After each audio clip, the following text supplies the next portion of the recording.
என்னதான் சளி காய்ச்சல் வந்தாலும், உன்ன யாரால அசச்சுக்க முடியாது தமிழரசின்னு நானே என்ன மோட்டிவேட் பண்ணிட்டு காலையில வேலைய ஆரம்பிச்சேன். பின்ன இத மோட்டிவேட் பண்றதுக்கு தனியா ஆளா கூட்டிட்டு வர முடியும் சம்பளம் குடுத்துன்னு நீங்க கேட்டீங்கன்னா, அதெல்லாம் பரவாயில்லன்னு தொடச்சு விட்டுட்டு நான் போயிட்டே இருப்பேன்.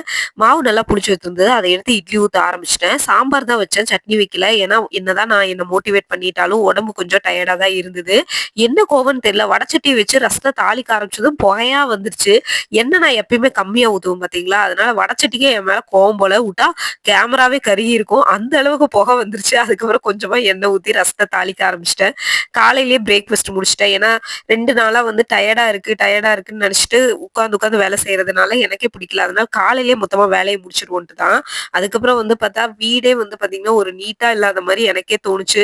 அங்க மருந்து ஸ்மெல் எனக்கும் சளி, என் பையனுக்கும் சளி 2 பேரும் மாத்தி மாத்தி மருந்து குடிச்சுக்கிட்டு இருந்தோமா, அதனால வீட்டுக்குள்ள ஒரு மருந்து ஸ்மெல் அடிக்கிற மாரியே இருந்தது. இத்தன ரணகளத்திலயும் வீட்ட தொடச்சு விடுவோம்ன்னு தொடச்சும் விட்டேன்.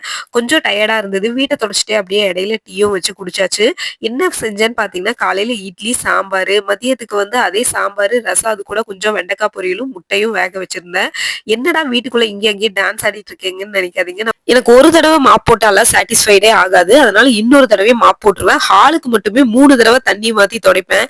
அப்படி இருந்தாலும் ஒரு 4 நாளைக்குள்ளேயே மறுபடியும் அழுக்கான மாரியே ஃபீல் ஆகுது. இதுக்கு என்னன்னே தெரியல. என்னோட வியாதியா?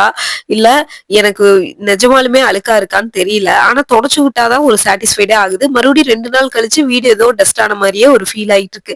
இப்படிதான் என் பொழப்பு ஓடிட்டு இருக்கு. ஆனா நெறைய பெண்களும் இதே மாரி தான்